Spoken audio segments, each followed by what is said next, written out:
tidak akan berjalan sempurna seperti yang ingin kita rasakan.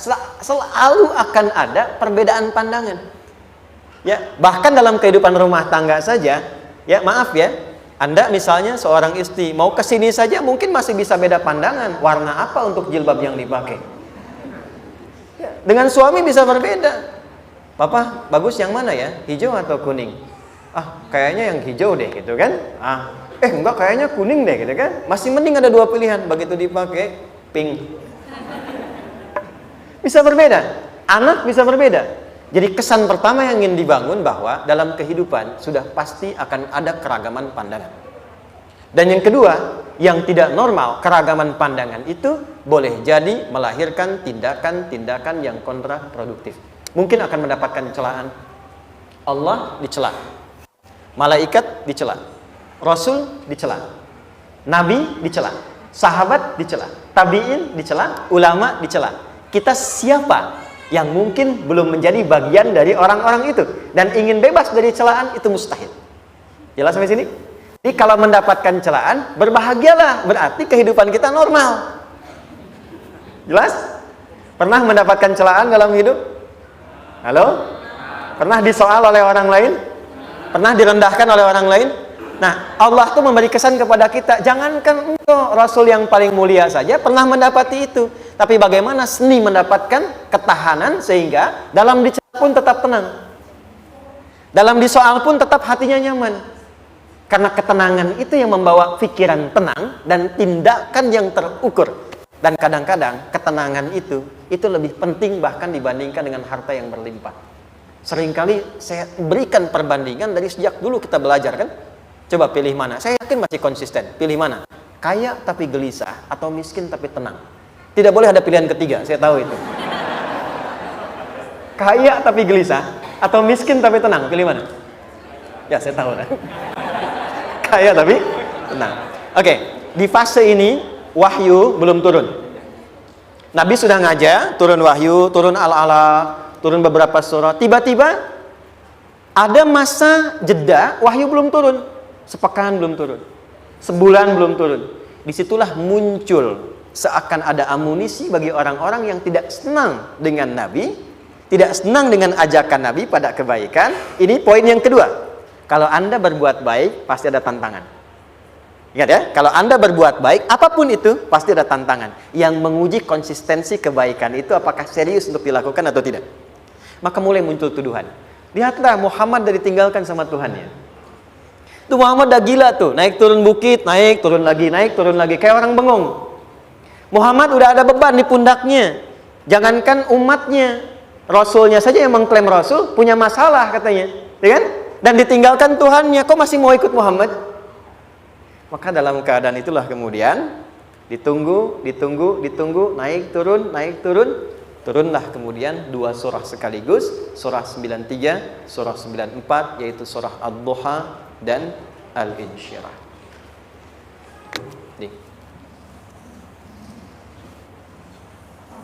Oke. Ini materinya dahsyat ya. Penting sekali, saking pentingnya ini cepat habis tuh. Bismillah. Sekali lagi. Jazakallah khair. Kelihatan ya. Baik, yuk pelan-pelan.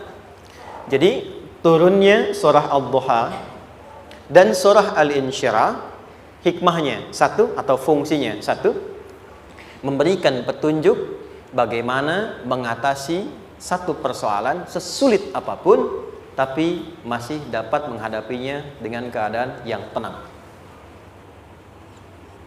Satu surah ini atau dua surah ini diturunkan untuk membimbing setiap hamba menuju kepada ketenangan hati. Dua, membangun kekuatan mental sehingga dalam situasi apapun dia tetap kuat mengatasi berbagai persoalan kehidupan. Nanti terapannya banyak, di bisnis ada. Nanti saya turunkan contohnya. Kadang-kadang ikut tender, sudah bagus, sudah menang, tapi proyeknya diambil orang. Ada yang begitu? Nanti ada ayatnya, ada. Nanti kita turunkan. Udah siap-siap, kan? Pengen melamar, ternyata keduluan orang, gitu kan? Udah siap-siap, pengen dapat ini, mau lulus, ternyata nilainya nggak seperti yang diharapkan. Muncul, ada, selalu ada demikian. Nanti kompleksitasnya banyak. Tapi dua surah ini kalau kita bisa kuasai artinya dengan baik, pahami dengan benar, maka akan ada sesuatu yang beda yang terasa dalam jiwa kita dan kesiapan mengatasi setiap persoalan dalam kehidupan. Yuk kita baca dulu ya supaya dapat keberkahannya dari dua surah ini. Saya bacakan, Anda ikuti ya. A'udzu billahi minasy syaithanir rajim.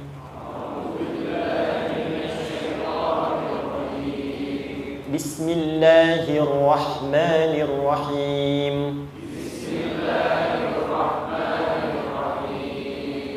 Wadduha wal-laili idza saja ma wadda'aka rabbuka wa ma qala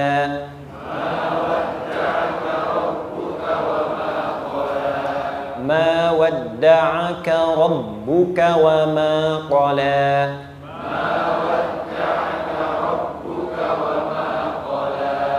وللآخرة خير لك من الأولى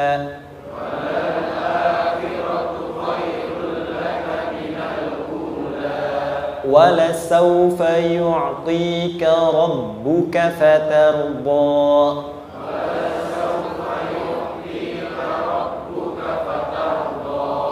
ألم يجدك يتيما فآوى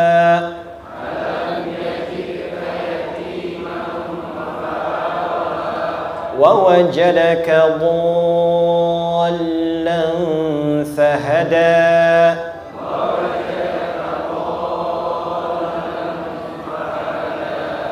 ووجدك عائلا فأغنى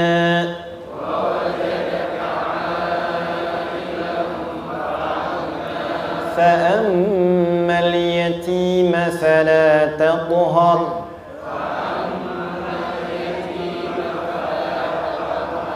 وأما السائل فلا تنهر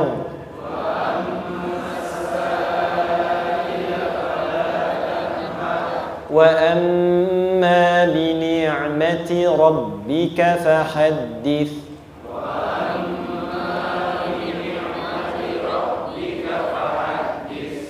Satu surah dulu, alhamdulillah.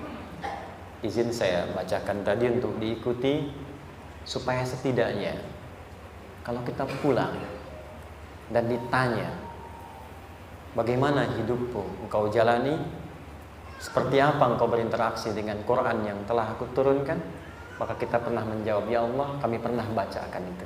Jangan pernah kita berkehidupan sampai wafat dan tidak pernah berinteraksi dengan Quran walaupun sekedar membacanya. Wadduha, aku bersumpah. Setiap huruf waw yang berada di awal kalimat di satu surah itu makna utamanya berarti sumpah. Ya, qasam, sumpah. Seringkali diartikan demi, ya. Wal asri, demi masa. Wal fajri, demi waktu fajar. Wal laili, demi malam. Intinya sumpah. Sebentar, pelan-pelan. Kalau Allah menyampaikan sesuatu kepada kita, yakin tidak? Saya ulang, yakin tidak? Serius? Hah? Kalau yakin, kenapa tidak dilakukan? Ya, itu pertanyaan besar ya. Baik. Kalau Allah menyampaikan, tidak bersumpah pun harusnya kita yakin. Tapi kalau Allah bersumpah dalam kaidah ilmu tafsir, berarti ada sesuatu yang sangat penting, yang saking pentingnya akan sangat dibutuhkan oleh setiap hamba, sehingga diminta setiap hamba itu fokus menyimak apa yang mau disampaikan. Bahkan saking pentingnya menyimak itu, Allah bersumpah. Jelas? Kalau teman-teman menemukan di Quran ada ayat dibuka dengan sumpah, berarti ada kasih Allah yang tinggi yang akan disampaikan di ayat itu sampai meminta kita fokus untuk menyimaknya. Ad-duha, untuk memudahkan maknanya, teman-teman, kalau waktu duha itu jam berapa ya? Oke, sebetulnya dimulai sejak matahari itu mulai naik, yang memantulkan ya atau menyinari cahayanya itu mulai terasa lembut. Ya, kalau misalnya kita ambil 1,5 jam setelah subuh. Sekarang subuh 4:30 lah, taruhlah 4:30 ya. 1,5 jam berarti jam 6 kan? Nah, itu awal duha tuh. Awal duha. Sampai ke pertengahan kurang lebih 9:30, jam 10. Akhir duha jam 11 sampai menjelang ke zuhur. Awal duhanya disebut dengan syuruk namanya. Syuruk. Jadi syuruk itu awal duha. Kalau sudah jam 6 ada cahaya matahari ya. Enak nggak ke tubuh kita itu? Nyaman nggak? Jam 8 enak nggak kalau berjemur ya? Jam 9 enak ya? Nah, ini kata kiasan dalam bahasa Arab. Kalau kita merasakan sesuatu yang enak, nyaman, memberikan manfaat yang banyak, itu orang Arab sering memberikan kiasan dengan waktu-waktu tertentu. Di antaranya duha. Jadi kalau kita menemukan kalimat duha, jangan langsung diartikan ke waktu duhanya. Boleh jadi yang diinginkan adalah makna di balik itu, yaitu semua kenikmatan dan kenyamanan yang didapatkan. Cara mengartikan ini, wadduha, aku bersumpah, kata Allah, ya Muhammad, demi semua kenikmatan yang kau rasakan dalam hidup, seperti engkau merasakan kenikmatan cahaya duha itu. Jelas? Wal-laili idza saja, dan aku bersumpah, al-lail, lail itu apa? Malam. Baik, lail turunannya, layali jamaknya, lela, lili, lala, itu malam. Jadi kalau ada ibu leli, ibu malam-malam ya. Lail. Oke. Lail itu malam. Malam gelap nggak? Gelap. Tapi kalau gelapnya gulita, tidak ada cahayanya, gelap betul gitu. Gelap ya. Misalnya sedang kita dapati misalnya satu momentum padam lampu, padam semua, dan pas gerhana misalnya gelap sekali. Nah, itu bahasa Arabnya disebut dengan saja namanya. Ya, saja. Wal laili idza saja. Dan malam apabila telah gulita. Zaman Nabi kan gak ada lampu ya, belum ada PLN ya, dan seterusnya. Jadi gelapnya betul-betul gelap. Saya mau tanya sebentar, biasanya kalau situasi gelap itu mudah nggak menemukan benda tertentu? Melangkah mudah atau sulit? Tidak mudah untuk dilakukan kan? Dalam bahasa Arab, kalau kita ingin mengungkapkan satu kegamangan yang luar biasa, sampai kita merasakan gelap dan sulit melangkah, bukan hanya karena nggak ada cahaya, mungkin karena ada pekerjaan tertentu yang menyulitkan, masalah tertentu yang menyulitkan, sehingga merasa seakan-akan kita tuh gelap. Makan nggak enak, melangkah susah. Pernah nggak merasakan situasi yang saking beratnya satu beban itu seakan-akan makan nggak mau, melangkahnya berat, ada vertigo, kadang-kadang pusing. Pernah merasakan itu? Itu bahasa Arabnya, wal-laili idza saja. Perhatikan kalimatnya, ya Muhammad sallallahu alaihi wasallam, aku bersumpah demi semua kebahagiaan dan kenikmatan yang engkau pernah raih, seperti merasakan kenikmatan cahaya duha.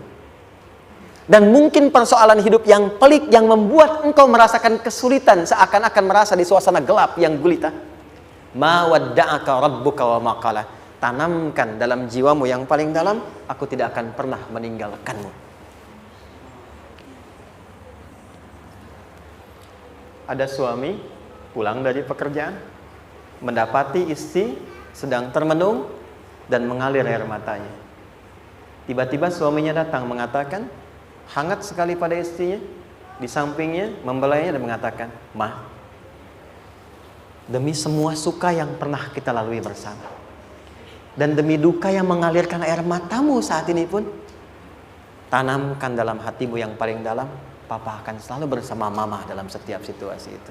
Kira-kira para ibu merasakan itu bagaimana perasaannya? Masa sih? Tapi itu menarik loh. Menarik ya. Jadi kalau teman-teman ngaji surat Yusuf, di surat Yusuf itu laki-laki diilustrasikan dengan matahari, perempuan diilustrasikan dengan rembulan. Ya. Inni ra'aitu ahada asyara kaukaba wasyamsa wal qamara ra'aituhum li sajidin. Ayah, aku melihat bulan dan matahari serta 11 gemintang sujud hormat kepadaku. Jadi matahari diartikan itu sebagai laki-laki, suami, ayah. Kenapa disebut matahari? Diilustrasikannya, matahari itu kan menyengat dengan kuat.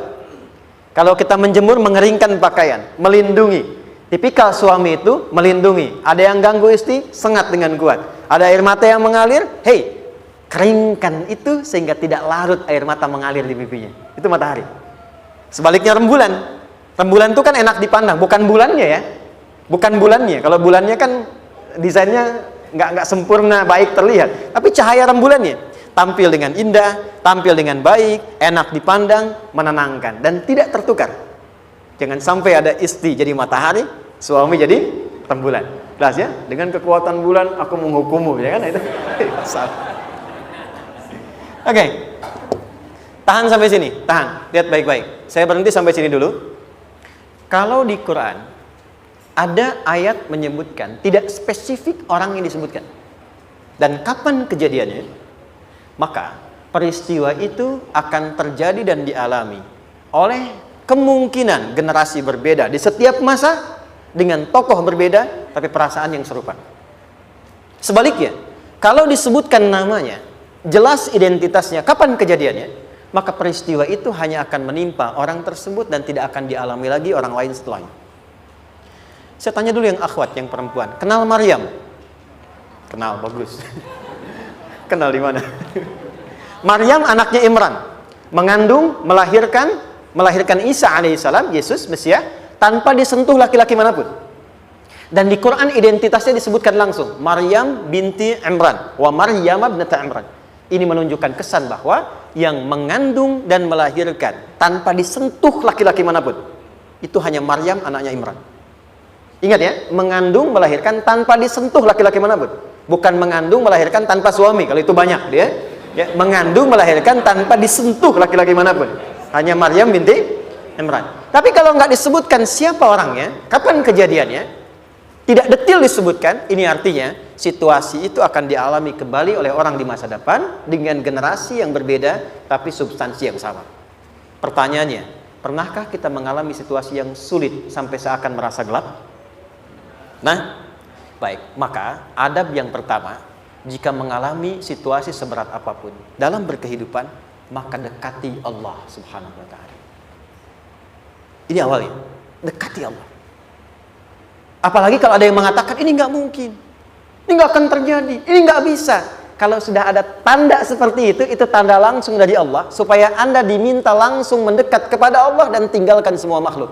Karena Allah hanya akan mengabulkan langsung kepada Anda tanpa perantara siapapun. Itu yang terjadi pada Nabi Zakaria. Ini nggak mungkin, ini mustahil. Maka beliau langsung memohon kepada Allah dan langsung menyebutkan, ya Allah, saya minta darimu saja, tidak dari yang lain. Maka dikabulkan seketika. Jadi yang pertama, jika punya kesulitan sebesar apapun, seberat apapun, cepat dekati Allah. Maka di situ akan dijawab langsung oleh Allah, ma wadda'aka rabbuka wa ma qala. Hambaku, sepanjang engkau mendekat kepadaku, maka yakinkan dalam dirimu, situasi apapun yang kau rasakan, aku tidak akan pernah meninggalkanmu. Sudah? Satu? Paham sampai sini? Oke. Pelan-pelan ya. Saya belum bicara caranya. Saya baru bicara di awal motivasinya. Dekati Allah dulu, nanti caranya didetilkan di surah Al-Insyirah. Teruskan. Ma wadda'aka rabbuka wa ma qala. Walal akhiratu khairul laka minal. Perhatikan. Hei, seberat-berat bebanmu saat ini, ingat, satu saat akan tuntas. Dan ini pun ujian. Kalau sudah meninggal, gak ada ujian lagi. Dan nanti kehidupan yang sekarang, apapun yang kau pertentangkan, perdebatkan, perselisihkan, itu semua akan ditinggalkan. Jadi ternyata Allah mengungkap hakikat kehidupan dunia. Apapun yang diperselisihkan, tuh unik ya. Orang berselisih pada yang akan ditinggalkan. Aneh nggak? Ada orang berebut makanan, kan? Rebutan sampai berkelahi dan sebagainya. Pada akhirnya, makanan yang diperebutkan itu pun akan ditinggalkan. Yang ini meninggal, itu meninggal. Jadi memperebutkan sesuatu yang pada akhirnya akan berakhir. Kata Allah, Allah sampaikan, jika Anda mengalami situasi, sesuatu yang mungkin membuat berat, tanamkan pada jiwa kita, hei, yang aku kejar-kejar ini, boleh jadi aku akan tinggalkan juga. Kenapa aku harus menangisi dan larut pada sesuatu yang tidak abadi? Maka Allah hibur kita dengan mengatakan, kamu tenangkan diri dulu. Semua yang kamu pikirkan sampai membuat kamu berat begini, pada akhirnya kamu tinggalkan. Dan yang abadi itu akhirat. Walal akhiratu khairul laka minal. Dua, pelan-pelan sikapi setiap masalah dengan proporsional. Jangan terlalu larut dalam sesuatu. Dapat job satu, pengen, udah siap, kontraknya besar, tiba-tiba hilang. Dipikirin, Anda mikirkan itu pun nggak akan balik. Proporsional aja dulu. Ya, nanti caranya akan turun nanti di alin syirah. Tenangkan diri dulu.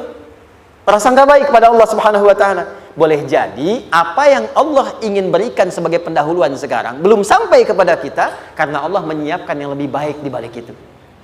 Kita belum tahu ada apa di balik itu sehingga kita tidak dapatkan itu. Sehingga kemudian Allah katakan walal akhiratu khairul laka minal ula. Teruskan wala saufa yu'tika rabbuka. Pelan-pelan, orang yang punya sikap seperti ini itu cenderung lebih dekat mendapatkan ridha Allah dibandingkan dengan orang-orang yang larut dalam kesulitan. Orang yang move on dengan setiap persoalan dalam kehidupan, cepat berpikir secara proporsional, tidak menggantungkan hidupnya pada persoalan tertentu sehingga membuat dia menjadi beban, itu lebih mendekatkan dirinya kepada ridha Allah dibandingkan dengan orang yang meratapi persoalan hidupnya. Ya. Pelan-pelan. Jadi spiritnya, kalau punya masalah apapun, jangan dilarutin terus. Gak usah diratapi, cepat move on. Berpikir lagi, rencanakan lagi. Nanti, detailnya ada di alin syirah.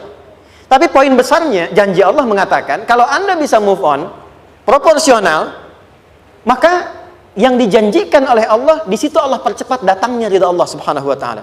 Kalau ridha Allah sudah datang, maka akan dua yang diberikan. Pertama kali, ketenangan di dalam jiwa, dan yang kedua, kemampuan untuk berikhtiar lebih baik mencapai apa yang diinginkan. Satu, kalau ridha Allah sudah diberikan pada seorang hamba, yang pertama diberikan ketenangan dalam jiwa. Bukan dunianya dulu. Bukan apa yang Anda ingin harapkan dulu. Pengen sesuatu, ya, pengen materi, pengen kedudukan, pengen lulus anaknya ujian, ya kan? Tiba-tiba terjadi sesuatu, diratapin, alih-alih meratap, alih-alih membuat status, alih-alih menyulitkan diri, kata Allah, terima dulu proporsional. Setelah itu dekatkan diri kepada Allah, turun ridha Allah, begitu turun yang pertama diberikan ketenangan kepada hati. Tenang dulu. Kalau sudah tenang, nanti dibimbing menyelesaikan apa yang sedang dihadapi itu. Itu poin yang ketiga. Pelan-pelan. 4. Kita masuk ke detail sekarang. Perhatikan baik-baik. Ini yang paling menarik. Alam yajidka yatiman fa'awa. Muhammad SAW, bukankah dulu engkau yatim? Punya banyak masalah? Aku selesaikan juga. Ayahmu meninggal sebelum lahir, ada ibu. Ibu meninggal, ada kakek. Kakek meninggal, ada paman. Ya kan? Ada teman yang menemani Sayyidah Khadijah. Teman yang setia. Semua kebutuhan tersedia. Artinya Pak, perhatikan baik-baik. Kalau Anda punya masalah sekarang, jangan sampai melupakan yang dulu-dulu pun pernah tuntas Allah selesaikan. Jadi kalau sekarang sedang punya persoalan, jangan sampai satu masalah ini membuat Anda kehilangan harapan dan kehidupan. Sementara Anda sadar, dulu pun banyak masalah, kok selesai juga. Kenapa dengan yang satu ini kita harus jatuh? Sekarang usia berapa? 20, 30, 40, 50. Sekarang usia 50 tahun, ada masalah, baru 5 menit datang, sudah merasa jatuh. Yang 50 tahun ke belakang yang banyak selesai itu kita nilai atau tidak? Maka kata Allah, seperti yang dulu pernah aku selesaikan ribuan masalah itu, yang sekarang pun mudah aku tuntaskan. Jelas? Nah, secara psikologi, orang-orang yang selalu bertindak seperti itu akan selalu punya harapan lebih tinggi untuk menyelesaikan persoalannya. Jadi kalau sedang punya masalah, pikirkan yang dulu juga selesai, masa yang sekarang nggak selesai. Itu prinsipnya. Secara psikologis demikian. Jelas ya? Oke. Wa wajadaka dhallan fahada. Muhammad, dulu engkau pernah mengalami melihat masyarakat banyak berbuat yang tidak baik, aku berikan petunjuk. Kuncinya fahada di situ. Orang yang punya motivasi kuat dan keyakinan untuk bisa menyelesaikan persoalannya, maka dia akan lebih cepat mendapatkan petunjuk Allah untuk mendapatkan solusi terbaik. Ada sini. Saya agak cepat ya, mohon izin. Wa wajadaka 'ailan fa'aghna. Bahkan, maaf, bukan sekedar selesai, kalau perlu saya bikin kaya, kata Allah. Aghna itu kalau ilmunya luas. Kalau harta, hartanya banyak. Kalau kedudukan, kedudukannya tinggi. Hei, engkau yang sedang mengejar kedudukan, aku tahan sebentar karena ada yang nggak bagus untukmu di sini. Tapi kalau kamu terima, aku angkat itu lebih daripada apa yang kamu harapkan. Kamu pengennya bintang 2, aku naikkan sampai bintang 4. Kalau perlu 5 sekalian. Hei, kamu yang in kampus di sini, aku tahan, bahasa kamu nggak lulus, kamu nangis, kamu mengadu, kamu datang pada orang tuamu. Orang tua mulai protes, mulai curhat macam-macam. Terima dulu. Mungkin di sini ada yang tidak baik seperti doa ibumu yang sering memohon, ya Allah, jangan sampai anakku berbuat yang salah, jangan sampai terjebak narkoba, jangan sampai terbawa tawuran. Di sini ada yang kurang tepat untukmu. Kalau kamu ridha, kamu terima, kamu proporsional, bahkan aku pindahkan ke kampus yang lebih baik yang tidak kamu bayangkan sebelumnya. Di orang-orang yang selalu menerima apa yang Allah ujikan dan ridha dengan itu, maka Allah akan angkat derajatnya bahkan melebihi ekspektasi dirinya. Paham? Kalau sudah seperti itu, maka lihat ujung ayatnya. Lihat ujung ayatnya. Fa'ammal yatima fala taqhar. Hei, maka jangan pelit berbagi kepada orang lain. Share. Kalau sudah sukses, share. Berbagi, bukan hanya materi, bagi ilmunya, ya, bagi kebahagiaannya. Wa ammas sa'ila fala tanhar. Jangan sampai nunggu orang minta. Kalau lihat ada kawan yang butuh, sekarang Anda sukses. Tapi boleh jadi kesuksesan Anda itu tangganya dari teman-teman Anda. Kalau sudah teraih ke atas, lihat lagi anak tangganya ke bawah. Ajak teman, jangan ditunggu minta. Ajak, bawa dia, berikan peluang. Jangan sampai dia minta, apalagi Anda bentak-bentak. Aku kan yang dulu bantu kamu. Jangan sampai keluar kata-kata itu. Kamu bisa naik di atas karena aku kan yang dulu bantu kamu. Kamu bisa jadi pemeran utama karena aku yang rekomendasikan. Karena aku yang dorong kamu, misal. Jangan sampai keluar kata-kata itu. Apalagi langsung keluar, tidak. Ini karena ilmuku saja misalnya. Kalau itu bisa dilakukan dengan baik. Lihat ujungnya. Wa amma bi ni'mati rabbika fahaddits. Maka semua nikmat yang dirasakan akan mudah untuk diimplementasikan dan disyukuri. Jadi semua nikmat itu bukan cuma dirasakan. Jadi membagi semua nikmat itu adalah rasa terbaik untuk menikmatinya. Maaf ya, Anda kalau punya makanan, dimakan sendiri. Dengan dibagi sama-sama, kira-kira rasa nyamannya yang pertama atau yang kedua? Kedua. Makan sendiri, enaknya sendiri kan? Tapi ketika ada teman berbagi dan tahu, oh enak ya, nyaman ya, ada kebahagiaan, ada ngobrol, ada tertawa, ada kebersamaan, itulah inti nikmat yang sesungguhnya. Wa amma bi ni'mati rabbika. Ternyata masalah yang diberikan bukan ingin memberikan beban, tapi ujungnya, endingnya supaya Anda bisa mendapatkan nikmat berkualitas yang bisa dibagi.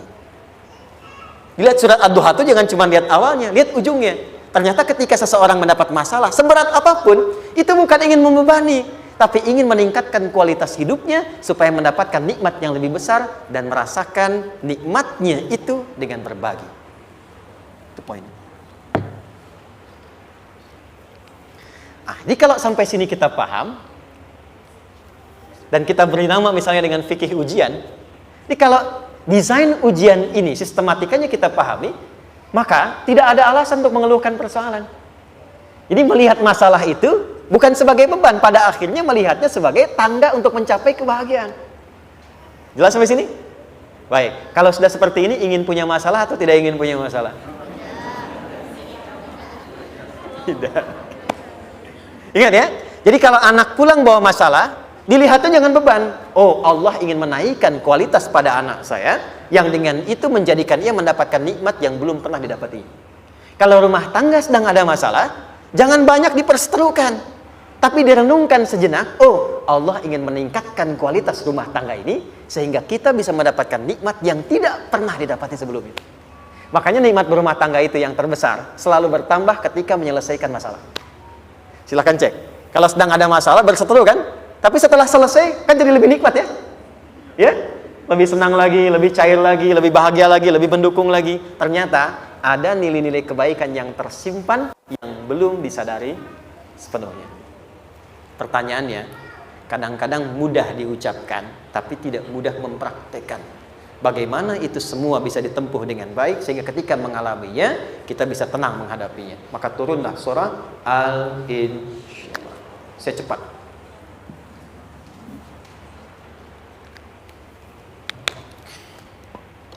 Teman-teman, ini apa? Kelas ya? Baik, pelan-pelan sedikit. Kira-kira volumenya besar kecil? Kecil ya? Baik. Kalau saya bandingkan dengan gayung, volumenya besar mana? Gayung ya? Baik. Kalau ini saya perlebar, sehingga bisa memasukkan apapun ke dalamnya, itu bahasa Arabnya disebut dengan insyirah namanya. Jelas? Meluaskan sesuatu sehingga terlihat lapang, sehingga memudahkan setiap hal masuk ke dalamnya. Itu insyirah namanya. Surah ini diberi nama dengan surah Al-Insyirah, yang berarti sesuatu yang lapang, yang tenang, yang nyaman. Yang diharapkan dengan keadaan hati yang lapang, nyaman, tenang itu, segala persoalan yang dihadapi dalam kehidupan akan mudah diterima dan tidak berdampak besar dalam menyikapinya. Maka bagaimana kemudian Allah memberikan turunan-turunan petunjuk supaya apa yang diharapkan ini bisa tercapai? Satu, izin mengilustrasikan. Saya kasih cerita sebentar. Ada seorang anak muda, kisah ini sangat viral, hampir setiap kita bisa mendapatinya. Datang kepada seorang kakek tua di sisi danau yang jernih sekali airnya. Dia berkeluh kesah tentang persoalannya. Dia katakan, saya punya masalah begini. Berat sekali terasanya. Kakek itu kemudian permisi, dia hanya membawa 2 genggam garam. Kemudian beliau bawa 1 gelas, ilustrasinya seperti ini. Dimasukkanlah kemudian garam itu ke gelas itu. Lalu diambil 1 gelas air yang jernih tadi dengan garam segenggam. Kata beliau, minum. Pemuda itu mengatakan, wah asin, minum aja dulu. Lalu ketika diminum, langsung ditumpahkan. Dia muntahkan asin katanya. Lalu setelah itu kakek yang tadi melepaskan segenggam sisanya, dilempar ke danau tadi yang luas. Lalu diambil lagi dengan gelas yang sama. Sekarang minum. Bagaimana rasanya? Segar, enak, nyaman. Itulah hatimu. Kalau hatimu sempit sesempit gelas ini, maka masalah sekecil apapun akan selalu menghadirkan kesulitan seperti engkau menelan garam tadi. Tapi kalau hatimu luas, sebesar apapun masalah, tidak akan pernah berdampak pada dirimu kecuali engkau mampu menyusun rencana untuk mengatasinya. Kelapangan hati yang membuat diri kita mampu menerima persoalan apapun, itu yang disebut dengan insyirah. Makanya dulu tahun 90-an ada sinetron Hati Seluas Samudra gitu ya. Saya pernah tahu itu. Sama anaknya diapa-apain juga, masih aja ya menerima gitu. Dulu siapa ya? Jeremy Thomas dan lain-lain ya. Saya kira ada gitu. Ya, saya kira itu ya. Saya pernah lihat sejenak ya. Saya jarang-jarang nonton gitu. Pernah lihat aja. Saya senang riset. Jadi kalau riset itu ada riset dakwah, ada riset materi. Saya teman-teman yang musik gitu ya, saya tidak terlalu dekat dengan musik karena saya di Quran gitu. Tapi untuk mengetahui hukum musik itu bagaimana, saya riset. Sampai ke notasi saya tahu. C D F G A B C D F G D F G A B C D A B C D F G A F G A B C D E B C D E F G A B C D gitu kan ya? Ya, tapi kalau diminta piano, gitar, ini saya nggak bisa. Ya, tapi untuk menentukan hukum, nah kita bisa paham gitu. Misalnya boleh nggak baca Quran pakai langgam Jawa gitu kan? Nah, hukumnya apa? Nanti dari teori itu muncul. Ya, paham ya? Nah, oke, balik sini. Perhatikan baik-baik. 1, saya agak cepat. Ini ditafsir langsung turun Al-Insyirah. Yang pertama, alam nashrah laka sadrak wa wada'na anka wizrak allazi qadha dhahrak. Tahan sampai sini dulu, 3 ayat. Saya mulai dari ayat kedua dan ketiga. Perhatikan baik-baik. Wa wada'na anka wizrak allazi anqadha dhahrak. Artinya apa? Artinya satu beban yang diletakkan di pundak yang berpengaruh kepada semua bagian tubuh.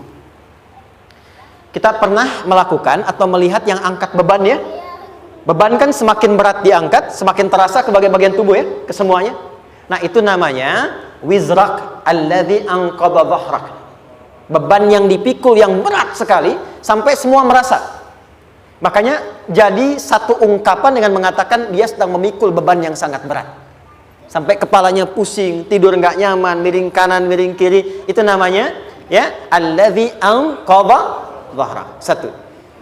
Saya percepat, akan ada satu masa dalam hidup setiap hamba merasakan satu persoalan yang seakan-akan beban berat yang dipikul sampai merasa kesulitan dari ujung kepala sampai ujung kaki. Siapapun itu. Jujur ya, setiap kita tanyakan pada diri sendiri. Setiap kita yang ada di sini, saya yakin pasti pernah atau bahkan akan mengalami satu peristiwa yang merasakan beban berat sampai seakan-akan ujung kepala sampai ujung kaki merasakan sakitnya. Ada yang sudah mengalami atau bahkan nanti akan ada yang melalui. Perhatikan baik-baik. Teruskan ayatnya. Wa rafa'na laka. Perhatikan. Kalau ada yang sedang merasakan itu, yakinlah kata Allah, pada saat itu sesungguhnya Allah sedang mengangkat derajatnya dan meningkatkan kualitas hidupnya untuk mencapai sesuatu yang istimewa yang belum pernah diraihnya. Dari sini kita buat persamaan ujian. Perhatikan. Berbanding lurus dengan harapan, banding lurus dengan solusi nanti pada akhirnya. Fokus. Lulus di sini, insya Allah setiap persoalan akan lebih mudah untuk diatasi. Ujian, seberat apapun yang sedang kita alami, tidak akan pernah diberikan kepada kita oleh Allah, kecuali ternyata hikmahnya untuk mengabulkan harapan-harapan besar yang sebetulnya kita mintakan. Jujur ya, setiap kita kan sering punya permohonan ya, sering berdoa ya. Ya Allah minta ini, minta itu, minta ini, minta itu, gitu kan? Nah, cara Allah mengabulkan harapan kita itu, yang pertama, jalurnya lewat ujian. Karena semua kesuksesan itu, desain dasarnya adalah melewati ujian. Coba, anak-anak kita yang sedang sekolah itu, apa mungkin diwisuda dengan penuh kebahagiaan kalau nggak mengalami ujian? Hah? Lewat ujian dulu kan? Dia belajar dulu, ujian dulu, ngatasin soal dulu, lulus, baru wisuda. Apakah mungkin akan dapat IPK 4 yang diharapkan kalau tidak mengalami ujian? Belajar dulu, ya kan? Ada waktu, sempat dia bangun malam, siang, dan seterusnya, belajar, keringat, dan sebagainya, baru bahagia kan? Dan ternyata belajar itu untuk diwisuda. Sebab kalau kita tidak belajar, mustahil dapat wisuda. Kalau tidak lewat ujian, mustahil dapat ijazah. Karena ternyata harapan itu, hukum dasarnya dalam berkehidupan, bisa diraih dengan melewati ujian. Ini poinnya.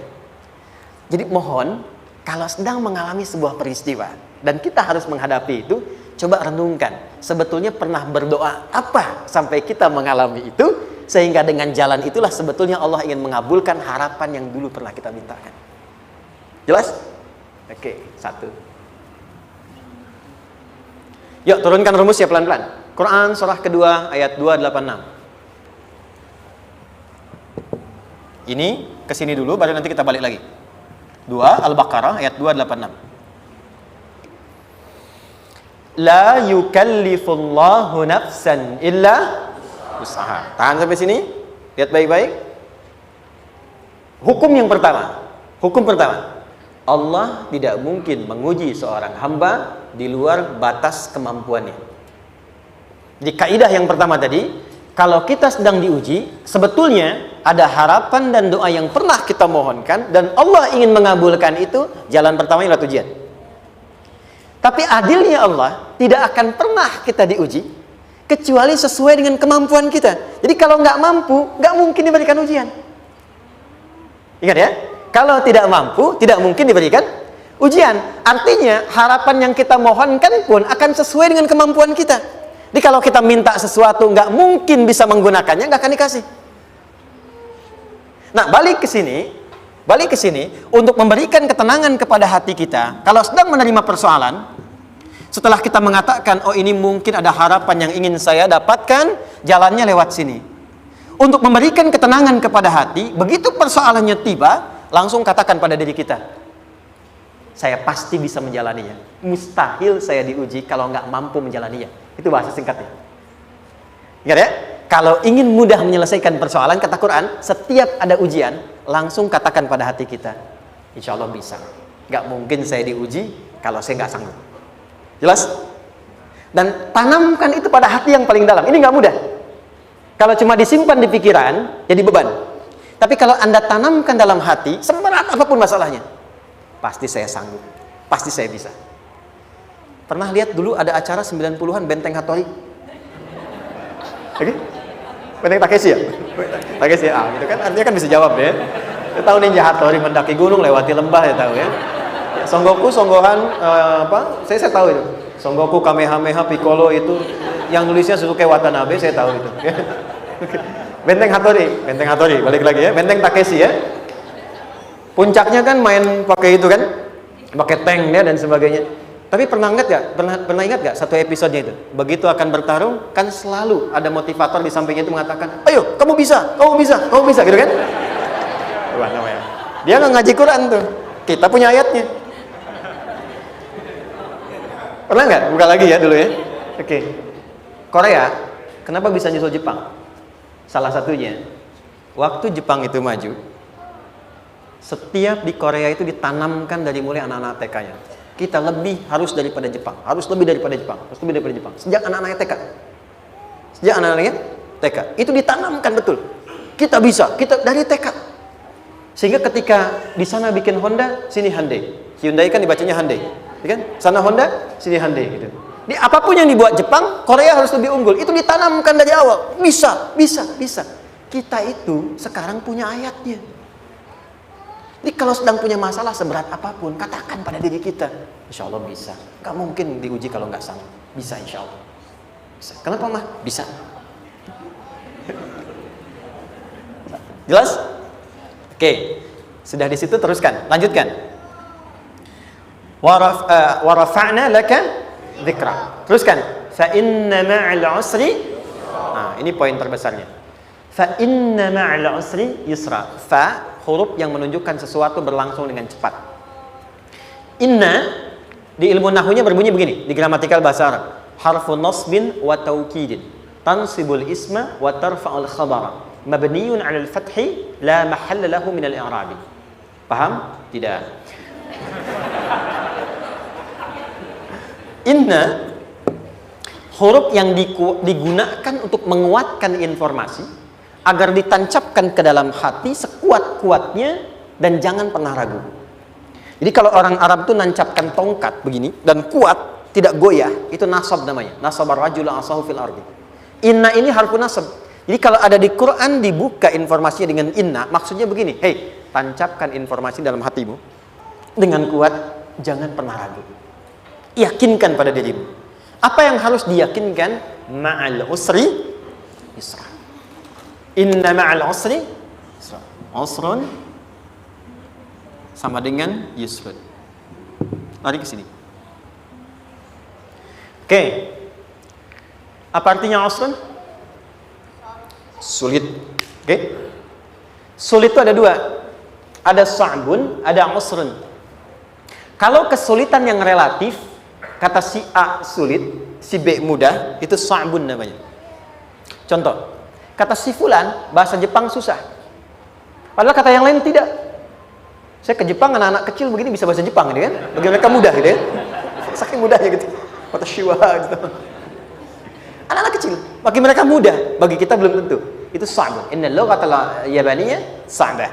Relatif. Tapi kalau kesulitan yang sifatnya mutlak, semua orang mengatakan sulit. Maaf, bawa mobil, sulit atau mudah? Bukan mengendarai ya, bawa mobil, bawa. Sulit ya? Sulit ya? Baik, sepakat sulit semuanya. Nah, itu dalam bahasa Arab dikenal dengan usrun. Kesulitan yang semua sepakat bahwa itu susah. Sulit, semua sepakat. Dan ketika ada orang bicara, aku sedang punya masalah begini. Semua mengatakan, wah itu nggak mudah, itu nggak mudah. Itu usrun namanya. Lawannya, kemudahan yang relatif disebut sahlun. Tapi kemudahan yang semua sepakat bahwa itu mudah, itu yusrun namanya. Mengangkat spidol, semua mengatakan mudah, ringan. Itu yusrun namanya. Perhatikan, Allah tidak memasangkan sa'bun dengan sahlun, tapi memasangkan usrun dengan yusrun. Orang-orang yang punya keyakinan kuat, setiap persoalan itu akan selesai. Dan dia mengatakan pada dirinya, aku bisa melewatinya. Maka, perhatikan kalimatnya kata Quran. Inna ma'al usri yusran. Sesulit apapun masalah yang sedang dia alami, maka Allah akan datangkan solusi semudah-mudahnya yang bisa dia nikmati. Dengan kata lain, kalau kita bawa ke bahasa psikologi, kalau sedang menghadapi persoalan seberat apapun, selain kita mengatakan, ini pasti bisa saya lalui, saya insya Allah sanggup mengatasinya, katakan pada diri kita, ini pasti selesai. Pasti ada solusinya, pasti mudah. Katakan, walaupun memang solusinya belum datang, tapi tenangkan pada diri kita dengan mengatakan, inna ma'al usri yusra. Bahasa psikologinya, katakan pada diri kita, ini pasti selesai. Nggak mungkin nggak selesai, pasti ada solusinya, pasti mudah. Itu lebih memberikan harapan pada diri kita untuk menuntaskan persoalan dibandingkan dengan meratapinya. Jelas? Teruskan. Fa inna ma'al usri. Kalau masih ragu kata Allah, katakan lagi sekali lagi. Sampai hati kita merasa nyaman. Jadi kalau sedang punya persoalan seberat apapun, tanamkan pada diri kita, pasti selesai. Belum nampak, insya Allah pasti selesai. Gak mungkin diuji kalau nggak ada solusi. Itu lebih memberikan harapan. Setelah itu, fa'idha faraghta, mitigasi masalahnya. Mitigasi persoalannya. Tuliskan. Ini masalahnya apa? Rumah tangga. Apa saja misalnya, dia ada suami, ada istri, ada anak-anak. Masalah ada di mana? Kadang-kadang menangnya jadi kusut karena satu-satu nggak segera diselesaikan. Maka kata Al-Quran, fa'idha faraghta. Satu-satu mitigasi dulu. Satu masalah di sini, lihat di suami, lihat di istri. Kalau pekerjaan, masalahnya apa? Sebelum bercabang kemana-mana, petakan. Apakah rekanannya? Apakah relasinya? Apakah kemampuannya? Apakah manajerialnya? Apakah marketingnya? Mitigasi, kotaki semua, selesaikan satu-satu. Setelah itu, apa yang dilakukan? Wa ila rabbika, tawakal sepenuhnya kepada Allah untuk menentukan hasilnya. Tawakal itu yang paling mahal.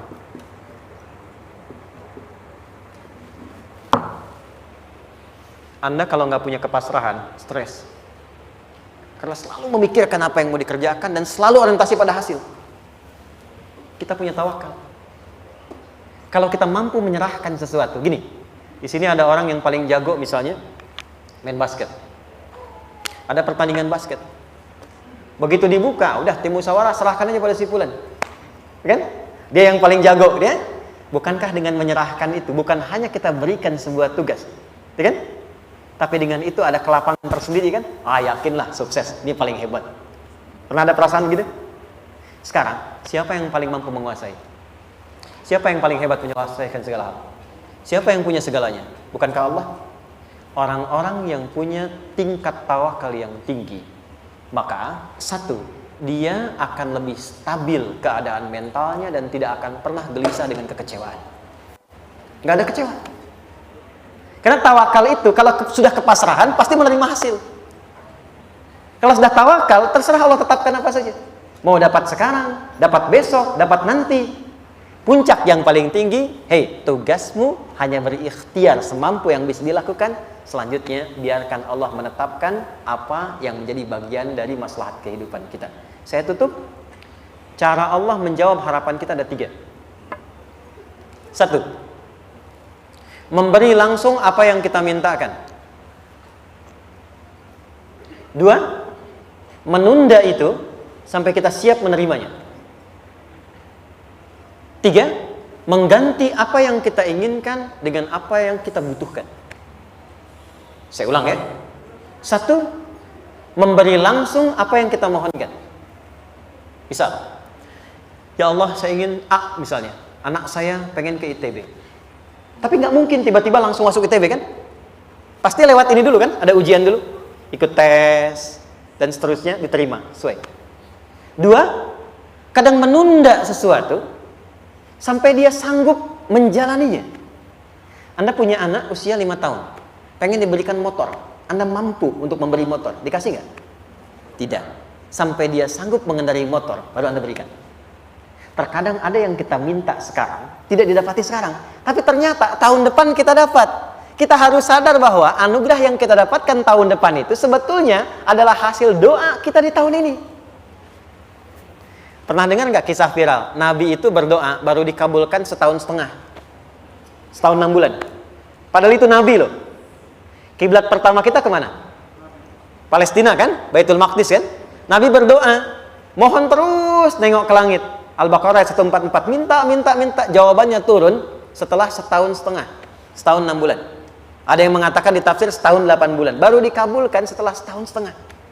Padahal kurang soleh apa Nabi? Nabinya siap, mungkin umatnya yang belum siap. Nabinya siap, tapi ada tantangan di masyarakat yang tidak mudah, yang mungkin bisa meruntuhkan dakwah. Baru dikabulkan setahun setengah. Ketika semua umatnya sudah bisa siap menerima itu. Boleh jadi apa yang diminta orang tua sekarang, terkabulnya mungkin belasan puluhan tahun pada anaknya yang nomor sekian. Tahu Imam Syafi'i? Imam Syafi'i itu kan nama aslinya Muhammad. Bapaknya Idris. Kakek yang ke atas, yang ketiga namanya Syafi'i. Kenapa disebut Imam Syafi'i? Dinisbatkan pada kakek yang ke atasnya. Ternyata kakeknya ini seorang ulama besar, saleh, memohon kepada Allah. Setiap di keturunannya ada yang bisa menggantikan lebih soleh, lebih baik lagi. Ternyata yang didapatkan bukan dari anaknya, tapi generasi keturunan yang kesekian. Anda belum sekarang bisa hafal Quran. Misalnya, Anda bermohon, berdoa, boleh jadi yang hafal mungkin bukan di anak, bisa di cucu, bisa di bagian keluarga yang lain. Maka terkadang tawakal itu tidak hanya memberikan hasil yang cepat, tapi memberikan keindahan yang terasa tertunda, tapi melengkapi kebahagiaan yang dirasakan. Penutupnya, boleh jadi minta ke ITB, diterimanya di Unpad. Minta motor, dapatnya mobil. Kalau itu senang, luar biasa. Minta mobil, dapatnya motor, gitu kan? Ternyata kadang-kadang desainnya yang terakhir, saya tutup, Allah mengabulkan apa yang kita butuhkan, bukan apa yang kita inginkan. Anak Anda sakit, dibawa ke dokter. Kata dokter, jangan dulu makan jeruk.